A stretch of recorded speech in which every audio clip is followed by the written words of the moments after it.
अस्सलाम वालेकुम dear viewers. बहुत सारे स्टूडेंट्स का ये पूछना है कि सर इतना लंबा चौड़ा चैप्टर होता है तो हमने इसमें से क्या ऐसी चीज़ें हैं जो कि तैयार करनी है और कौन सी ऐसी चीज़ें हैं जिसको हम चॉइस पे छोड़ सकते हैं। तो इस चैप्टर के बारे में जो कि है आपके पास chapter number 2 that is atomic structure. ठीक है, ये बुक जो है ये आपके पास फेडरल बोर्ड में पढ़ाई जा रही है, नेशनल बुक फाउंडेशन की बुक है। तो चैप्टर नंबर 2 जो है इसके बारे में आपको कुछ इंपॉर्टेंट क्वेश्चन बताऊंगा जो आपने लाजमी जो है एग्जाम पॉइंट ऑफ व्यू से तैयार करने हैं। और याद रखें कि जो वीडियो मैं बना रहा हूं आपके लिए this would be as per the reduce syllabus, ठीक है, जो कि आपके पास मौजूद है फेडरल बोर्ड की वेबसाइट पे। तो चलिए वीडियो को स्टार्ट करते हैं। तो ये जो आपके पास सबसे पहली जो चीज़ है वो ये है कि आपके पास ये है इंट्रोडक्शन इज नॉट इंक्लूडेड। ठीक है, उसके बाद आपके पास डिस्चार्ज ट्यूब एक्सपेरिमेंट है, again it is also not included in your reduce syllabus.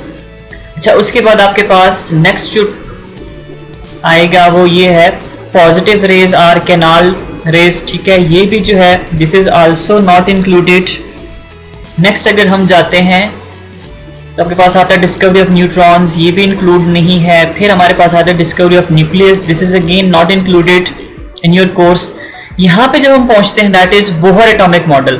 अब बोहर एटॉमिक मॉडल जो है ये आपके पास आपके जो रिड्यूस सिलेबस है उसके अंदर इंक्लूड किया गया हुआ है। इसमें जो मेन चीजें आप लोगों ने याद रखनी है वो ये जो इसके 4 पोस्टुलेट्स हैं, ठीक है, ये जो 4 पॉइंट्स हैं आप लोगों ने इसको याद रखना है। और दूसरी बात एमसीक्यूज पॉइंट ऑफ व्यू से जो एमडीकेट की तैयारी कर रहे हो ये आप लोगों ने याद रखना है कि जो एंगुलर मोमेंटम है mvr is equal to nh/2π, ये हमेशा जो है ये पूछा जाता है। दूसरा एमडीकेट वाले आप लोग ये भी याद करें कि ये जो था 1913 के अंदर जो है इसको प्रपोज्ड किया गया था। ये जो मॉडल था 1913 के अंदर प्रपोज्ड किया गया था। और ये क्यों दिया गया था? जो रदरफोर्ड एटॉमिक मॉडल था इसमें जो डिफेक्ट्स थे उसको ठीक करने के लिए बोहर एटॉमिक मॉडल जो है या थ्योरी जो है ये पेश की गई थी। अब इसी में आगे जाते हैं तो हमारे पास आता है derivation of radius of N orbit. अब याद रखें कि ये जो टॉपिक है, ठीक है, ये बहुत ही इंपॉर्टेंट है लॉन्ग क्वेश्चन के लिए। लेकिन अब मैं आपको बताऊं कि चूंकि फेडरल बोर्ड ने जो है तो हमारे पास इंट्रोड्यूस किए हुए आजकल ई शीट्स, तो ई शीट्स के ऊपर इतना लंबा चौड़ा टॉपिक जो है डेरिवेशन करना ये जो है पॉसिबल ही नहीं है। तो जो पेपर सेट करने वाला बंदा है, जो भी टीचर है, तो वो आपको ये कभी भी नहीं देगा। मैं आप ये कहूंगा कि इसको आप तैयार करें, लेकिन ये जरूरी नहीं है बोर्ड के पॉइंट ऑफ व्यू से, क्योंकि पूरी लंबी चौड़ी डेरिवेशन होती है जो कि उन शीट्स के ऊपर आना पॉसिबल नहीं है। तो एग्जामिनर जो है ये एक्सक्लूड करेगा, ये आपको नहीं देगा। हाँ, ये है कि इसी से रिलेटेड आपके पास न्यूमेरिकल आ सकते हैं, स्पेशली जो एमडीकेट वाले हैं उसको ये पता होना चाहिए कि जो हमारे पास वैल्यू है ये कहाँ से आई है और ये किसकी इक्विवेलेंट है। इस तरह ये एप्सिलॉन नॉट है, एप्सिलॉन नॉट की जो आपके पास वैल्यू है, ठीक है, ये आपको पता होनी चाहिए। यहाँ पे गिवन है, ठीक है, where this is the vacuum permittivity constant, its value is this. ठीक है, अब ये जो वैल्यू है ये बहुत इंपॉर्टेंट है एमसीक्यूज पॉइंट ऑफ व्यू से एमडीकेट वालों के लिए, आप लोगों ने इस चीज को याद रखना है। उसके बाद एमसीक्यूज पॉइंट ऑफ व्यू से आप लोगों ने इस चीज को भी देखना है कि सेंट्रीफ्यूगल फोर्स जो है वो किसकी इक्वल होता है, that is equal to mv²/r।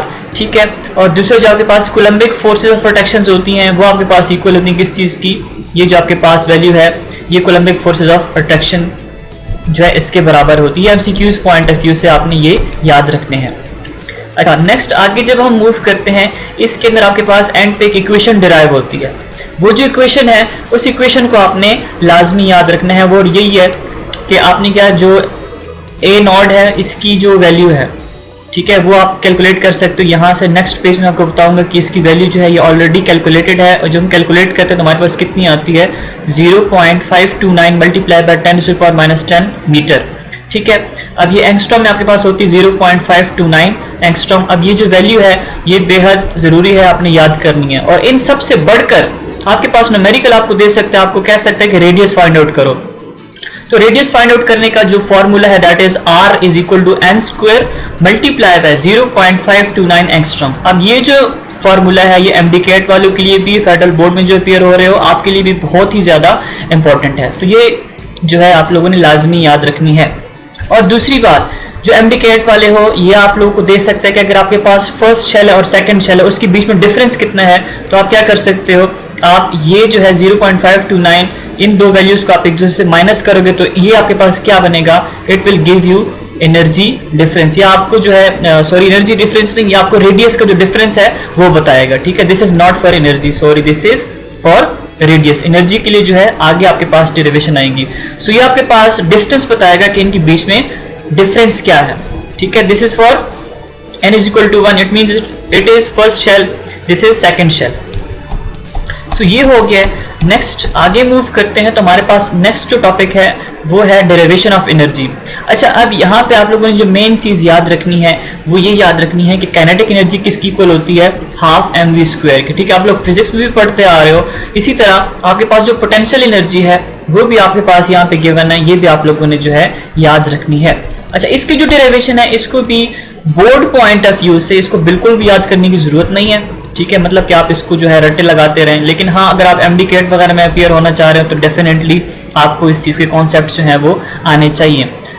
अच्छा, अब यहाँ पे जो मेन चीज आप लोगों ने याद रखनी है वो आपके पास ये एनर्जी है, ठीक है। ये जो सॉरी ये इक्वेशन जो है एनर्जी की, इस इक्वेशन को आप लोगों ने लाजमी याद रखना है। और ये जो वैल्यू है ये आप लोगों को पता होना चाहिए कि ये आपके पास जब आप कांस्टेंट है, कांस्टेंट की वैल्यूज पुट करोगे तो आपके पास वैल्यू आएगी 2.18 मल्टीप्लाई बाय 10⁻⁻18 जूल। अब ये आप एक इक्वेशन है, ठीक है। इसको आप लोगों ने लाजमी याद रखनी है। जो वैल्यू है, कांस्टेंट वैल्यू है, इसको भी आप लोगों ने लाजमी याद रखना है। सिमिलरली ये आपके पास इक्वेशन है एमडी कैट वाले, ये भी आप याद रखोगे। इसी तरह जो आप फेडरल बोर्ड में अपीयर हो रहे हो, this is for numerical purposes, आपने इस चीज को, इस वैल्यू को आप लोगों ने लाजमी याद रखना है। अच्छा, ये जो आपके पास एक इक्वेशन है, ठीक है, ये आपको यहाँ पे बता रहा है कि आपने जो है किलो जॉल पर मोल के अंदर एनर्जी जो है उसको कैसे कैलकुलेट करना है, कैसे जो है वैल्यूज को आप जॉल से किलो जॉल में कन्वर्ट करोगे। तो ये आपके पास जो दो लाइंस हैं, आप इन दो लाइंस को जरूर पढ़ लेना, इसको आप जहन नशीन कर लें। अच्छा, लेट्स प्रोसीड फर्दर।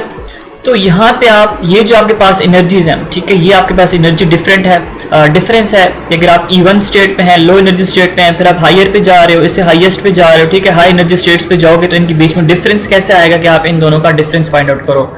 मतलब आप माइनस करोगे वैल्यूज तो आपके पास एनर्जी डिफरेंस जो आप इजीली फाइंड आउट कर सकते हो। अच्छा, ये आपके पास है difference of energy between two orbits. ये अगेन आपके पास एक इक्वेशन है। आप लोगों ने क्या करना है, ये जो इक्वेशन है, ठीक है, इसको आप लोगों ने लाजमी जहन में रखना है।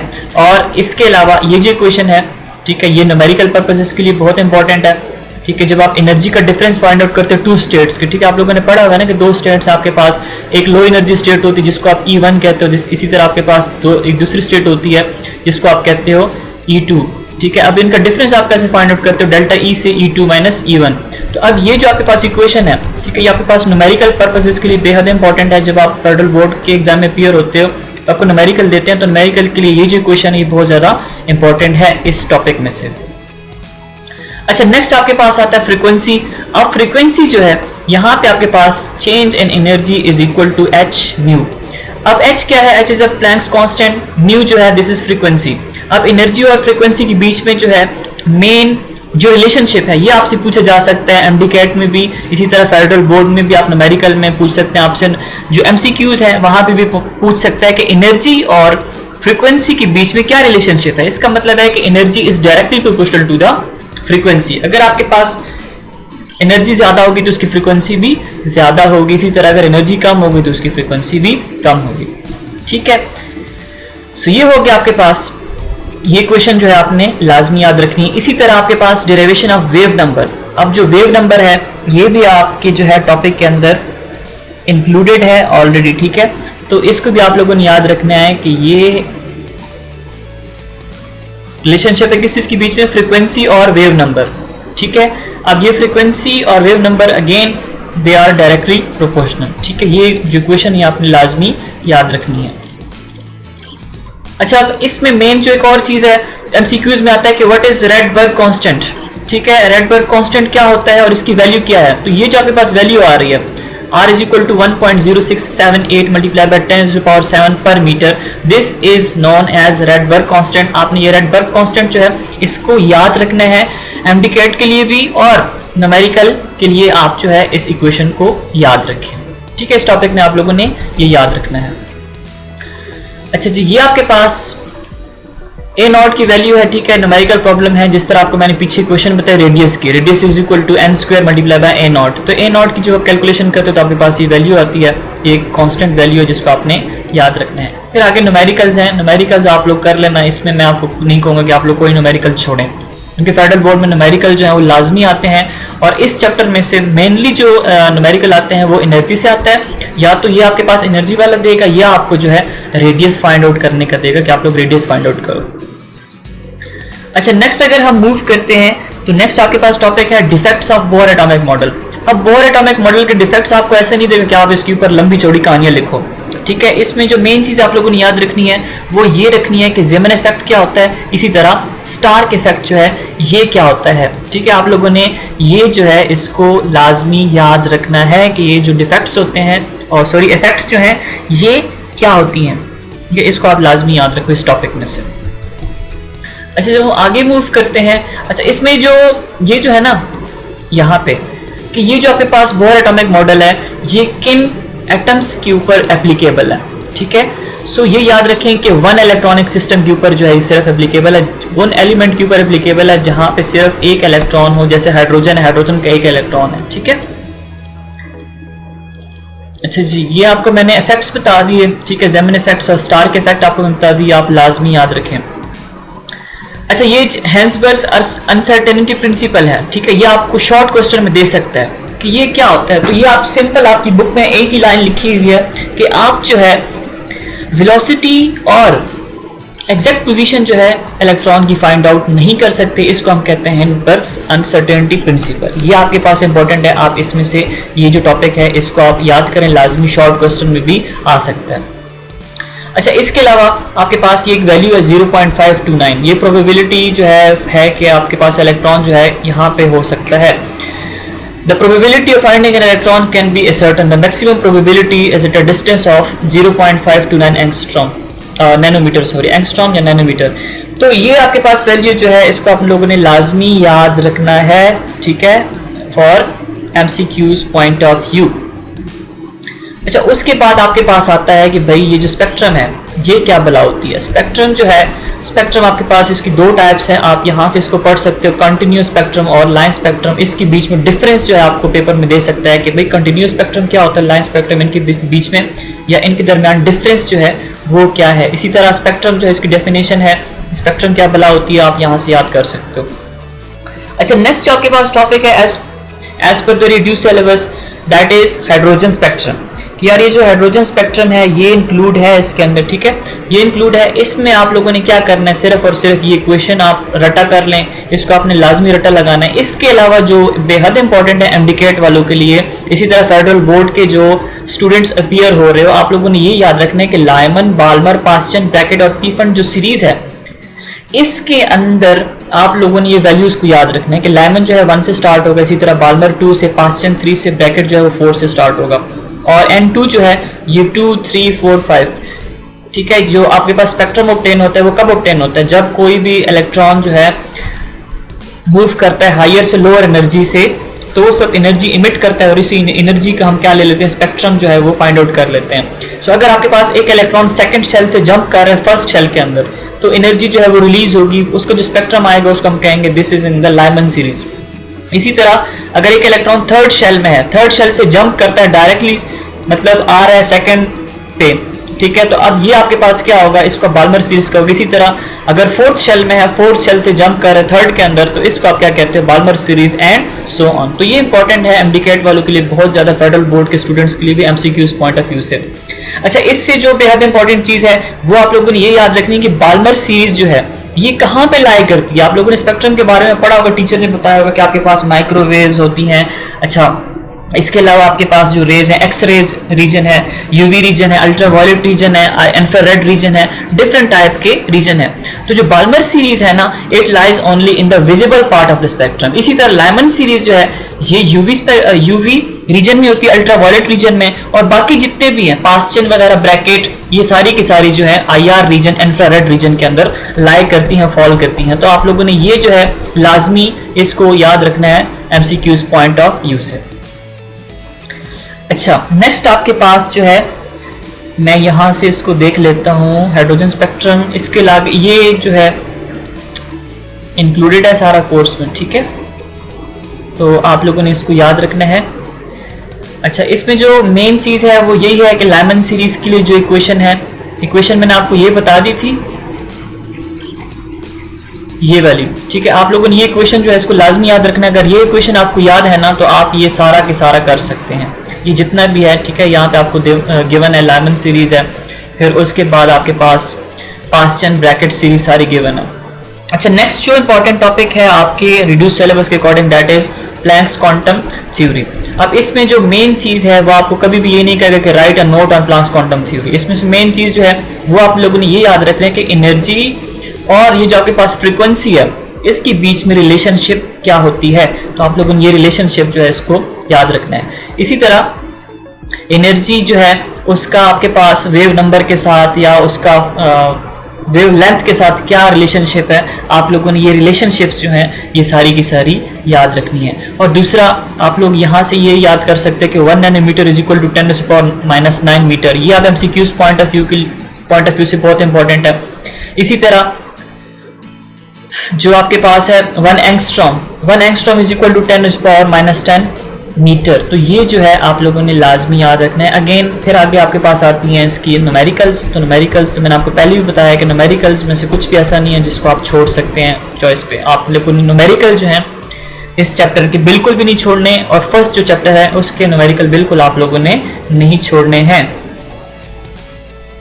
इससे अगर हम आगे मूव करते हैं तो आपके पास एक्सरेज जो है ये इंक्लूडेड नहीं है, एटॉमिक नंबर, एक्सरेज ये इंक्लूडेड नहीं है, ठीक है। ये सारा के सारा जो टॉपिक्स हैं दीज आर नॉट इंक्लूडेड। लेकिन जब हम क्वांटम नंबर्स के ऊपर आते हैं तो ये टॉपिक जो है it is included in your course, ठीक है।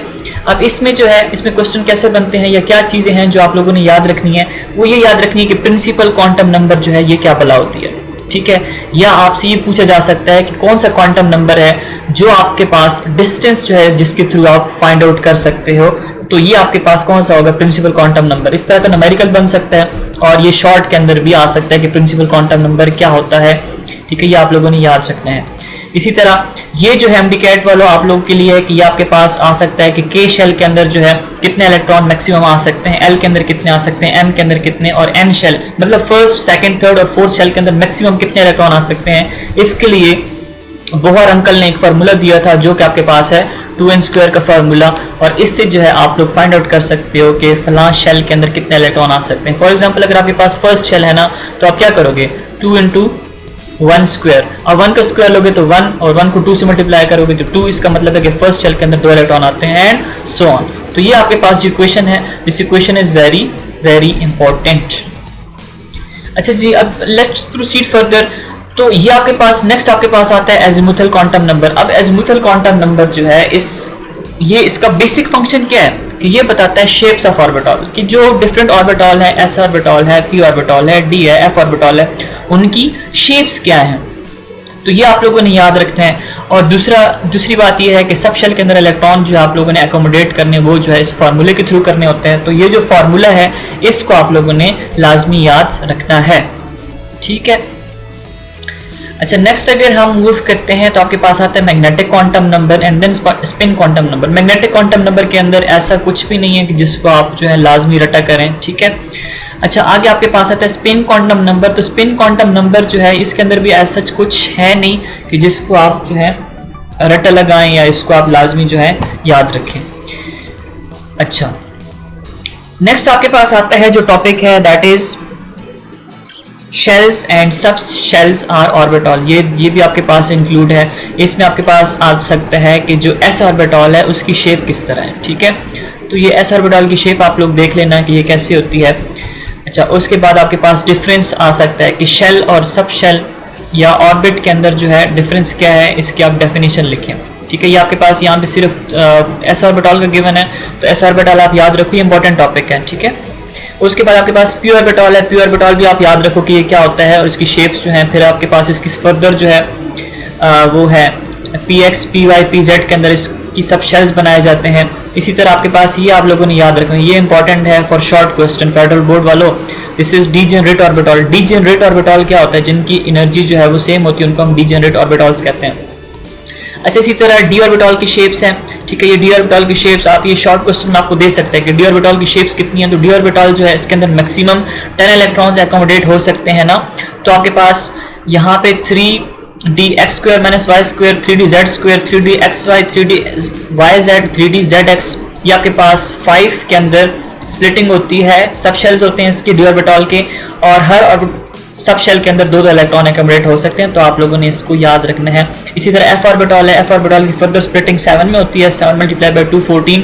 इसका मतलब है कि एफ ऑर्बिटल के अंदर मैक्सिमम 14 इलेक्ट्रॉन आ सकते हैं। तो ये आप लोग इसको याद रखें। एफ ऑर्बिटल की जो शेप्स होती हैं ना, वो उसको हम पेज के ऊपर ड्रा नहीं कर सकते, बहुत ही कॉम्प्लेक्स होती हैं। इसको आप एजीमुथल क्वांटम नंबर में से पढ़ लेना। अच्छा जी, ये आपके पास अगेन न्यूमेरिकल टाइप है, तो आप न्यूमेरिकल टाइप जो है इसको याद रखें। अच्छा, इलेक्ट्रॉनिक कन्फिगरेशन का टॉपिक जो है ये भी आपके पास इंक्लूड है। इलेक्ट्रॉनिक कन्फिगरेशन का जो टॉपिक है इसमें आपको ये एनर्जीज हैं, ठीक है, ये आपको दे सकता है कि किसकी एनर्जी सबसे ज़्यादा है, कौन सी की, और किसकी सबसे कम है। इससे मेनली क्वेश्चन ऐसा कुछ नहीं आएगा आपके पेपर में, लेकिन जो चीज़ आएगी वो ये आ सकता है कि आपके पास n+l रूल जो है ये क्या होता है, ठीक है। n+l रूल क्या है ये आप लोगों ने याद रखना है। दूसरी बात, आपसे पूछ सकता है कि 2s ऑर्बिटल की एनर्जी ज़्यादा होती है, 3d की एनर्जी जो है वो ज़्यादा होती है। तो इसको आप करोगे किस चीज़ के थ्रू? n+n रूल के तहत इसको आप प्रूफ करोगे कि कौन सी ऑर्बिटल की जो है एनर्जी ज़्यादा है और कौन से की कम है। ये इस तरह का क्वेश्चन आपको बना के दे सकते हैं। अच्छा, नेक्स्ट आपके पास है रूल्स हैं, rules for distribution of electrons in different orbits, ठीक है। आप जो है ऑर्बिट्स के अंदर आपने इलेक्ट्रॉन की फिलिंग करनी है, तो आप कैसे उसके डिस्ट्रीब्यूट करोगे? तो उसके लिए कुछ रूल्स हैं, ये आप 9th क्लास से पढ़ते आ रहे हैं, एफ-बोस प्रिंसिपल, इसी तरह पॉलीज एक्सक्लूजन प्रिंसिपल, और थर्ड आपके पास हॉर्न्स रूल है। इन तीनों रूल्स को जो है आपने इस चैप्टर में से लाजमी याद रखना है फॉर शॉर्ट क्वेश्चन, ठीक है। तो ये आपके पास, अच्छा, ये स्टेटमेंट आपको दे सकता है, आपको बता सकता है कि आपसे पूछ सकता है कि यार इन तीनों में से ये किसका जो है किसकी स्टेटमेंट है, आया ये एफ-बोस प्रिंसिपल है, पॉलीज एक्सक्लूजन प्रिंसिपल है, या ये हॉर्न्स रूल है। ये आपसे पूछ सकता है कि पॉलीज एक्सक्लूजन प्रिंसिपल कहता क्या है, ये आप लोगों ने याद रखना है लाजमी,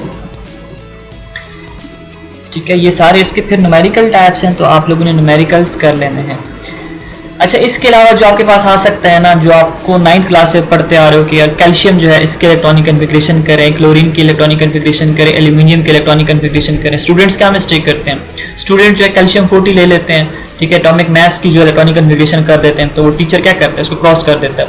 तो आप लोगों ने हमेशा एटॉमिक नंबर की इलेक्ट्रॉनिक कन्फिगरेशन करनी होती है। इस तरह कैल्शियम 20, अच्छा, क्लोरीन 17, एल्यूमिनियम 13, तो आपने इन नंबर की इलेक्ट्रॉनिक कन्फिगरेशन करनी है। एटॉमिक मैसेज की इलेक्ट्रॉनिक कन्फिगरेशन आप लोग नहीं करते हो। फिर आपके पास MCQs है, तो ऑब्वियसली MCQs तो आप कोई भी नहीं छोड़ोगे, ठीक है। उसके बाद शॉर्ट क्वेश्चंस हैं, तो शॉर्ट क्वेश्चन जो है इसमें मैं आपको बता देता हूँ कौन से इंक्लूडेड है, कौन से एक्सक्लूडेड है। पहला जो है how mass of electron can be calculated from E/m ratio, ये इंक्लूड नहीं है। मोजले इंक्लूड नहीं है। Quantum number is called sub shell, ये आपको मैंने बता दिया इंक्लूड है। What is the difference between orbit and orbital, ये आपको मैंने बता दिया कि इस तरह का क्वेश्चन आ सकता है। अच्छा, ये रिलेशनशिप आपको मैंने बता दी कि energy wavelength Planck's quantum theory के मुताबिक। अच्छा, नेक्स्ट ये जो है which species are form by decay of neutron, ये आपका इंक्लूड नहीं है। Hydrogen mono electronic system but is much smaller than Y, ये आपके पास इंक्लूड है, याद करें। 4s ऑर्बिटल, 3d ऑर्बिटल, ये जो है n+l रूल आपको मैंने बता दिया है। राइट इलेक्ट्रॉनिक कन्फिगरेशन, ये आपको मैंने बता दिया कि इसको आप लोग करें। What is n+l rule, n+l rule, ये जो है ये सारे क्वेश्चन आपके टॉपिक रिड्यूस सिलेबस में इंक्लूड हैं, आप इनको लाजमी याद रखो। Point out the defects of bore atomic model, तो डिफेक्ट्स जो हैं बोर एटॉमिक मॉडल के आई थिंक सो इंक्लूड है, लेट मी चेक इट, तो यस, ठीक है। तो ये आपके पास इंक्लूड है, आप इसकी डिफेक्ट्स जो हैं इसको याद रखें। How these defects are partially covered by dual nature of electron in Heisenberg uncertainty principle, ये जो है ये भी आपको मैंने बता दिया कि इसको आप लोग कैसे कहाँ पे है ये आप लोग याद रखें। देन अगेन ये जो आपके पास है दीज ऑल आर न्यूमेरिकल्स, तो न्यूमेरिकल्स तो आपको मैंने कहा ना किसी भी हाल में आप लोगों ने नहीं छोड़ना। So this was all about second chapter, ठीक है। तो ये आप लोग के पास कुछ हिंट्स थी, इसके अलावा आप लोग याद रखें कि ये मैंने आपको सिर्फ हिंट्स दिए हैं, आप लोग अपनी तरफ से कोशिश करें कि आप चैप्टर में से कुछ भी ना छोड़ें, ठीक है। If you have any question आप लोग कमेंट सेक्शन में पूछ सकते हो। Thanks for watching. Keep on sharing my YouTube channel with your friends. Allah Hafiz.